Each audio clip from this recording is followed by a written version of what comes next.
Мен жазбаймын өлеңді ермек үшін, жоқ барда ертегіні термек үшін. Көкірегі сезімді тіл орамды, жаздым үлгі жастарға бермек үшін. Осы жыл қазақтың рухани өміріне үлкен әсер еткен, біздің тарихымыздағы ғұлама ғалымдардың мерейтойымен ерекшеленеді. Осы бейнеролигімде Фараби мен Абайдың мұраларын, рухани интеллектуалды жақындығын, мазалаған мәселелерінің ортақ екенін көрсеткім келеді.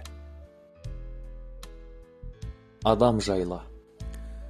Әл-Фарабидің интеллект сөздің мағынасы жайында деп аталатын зерттеуінде адамның ақыл-парасат, мүмкіндігіне жан-жақты талдау жасай келіп, оны потенциалды, актуалды, әрекетшіл және жүре келе дарыған интеллект деп төртке бөліп талдайды. Ол жүре келе дарыған интеллект туралы айта келіп, адам туғаннан ақылды, білімді болып тумайтынын, интеллекттің өзі жүре келе естіп, көріп барып қана дамитынын ескертеді. Әл-Фарабидің осы философиялық ой тұжырымын 9 ғасырдан кейін Хакім Абай барша қазаққа түсінікті тілмен жалғастыра түседі. Абайдың 19 сөзінде: адам ата-анадан туғанда есті болмайды. Естіп, көріп, ұстап, татып ескерсе, дүниедегі жақсы жаманды таниды дағы, сондайдан білгені, көргені көп болған адам білімді болады. Естілердің айтқан сөздерін ескеріп жүрген кісі өзі де есті болады. Әрбір естілік жеке өзі іске жарамайды. Сол естілерден естіп, білген жақсы нәрселерді ескерсе, жаман дегеннен сақтанса, сонда іске жарайды. Сонда адам десе болады.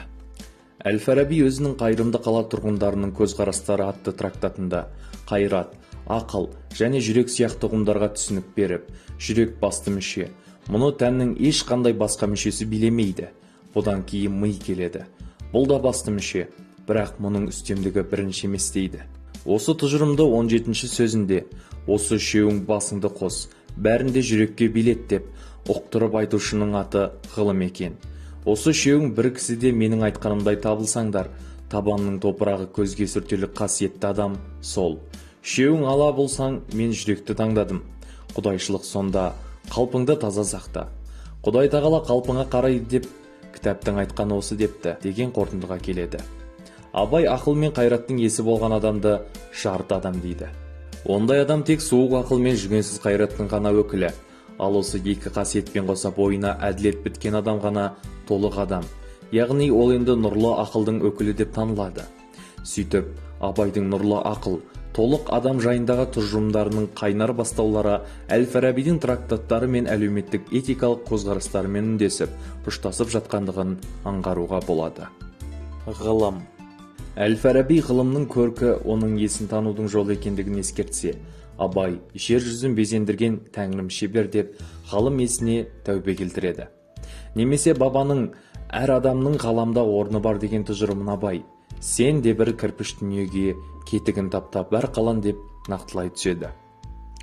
Абайдың ғақлия, ғылым құдірет, жүрек таразысы инсаф, өмірдің өзі шындық тәріздес, әр қайсысы бір-бір томдық шығармаға өзек боларлықтай қағидаларының Әл-Фараби мирасынан түйген даналық екені даусыз тұрмайды.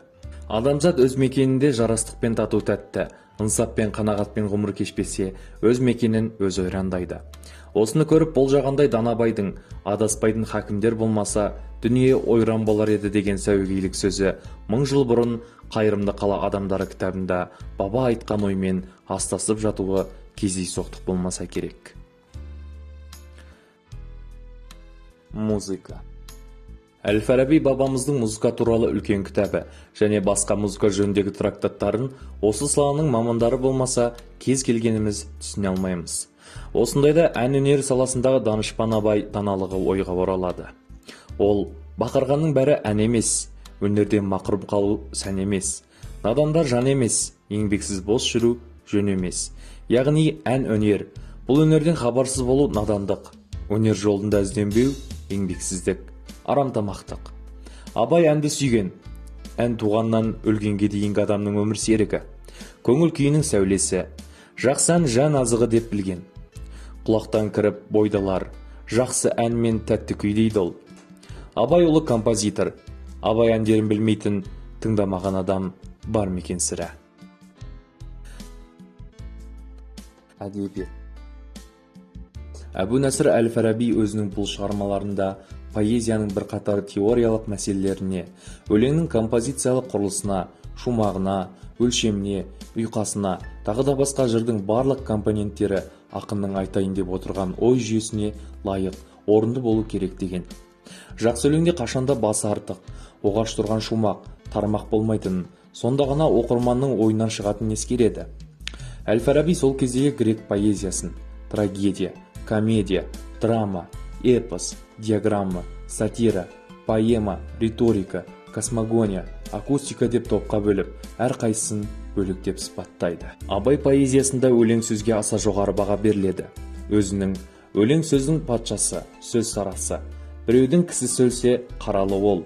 Мен жазбаймын өлеңді ермек үшін деген өлеңдерінде ақын сөз өнерінің қадір қасиетін, өлеңнің адамның сезімі мен қоғамдағы жағдайын бейнелеудегі қызметін, жалпы ақындық өнерге қойылар талаптар мен өлшемдерін үнемі алға тартып отырады. Ол ең алдымен өлеңнің көркемдік сапасына зер салады.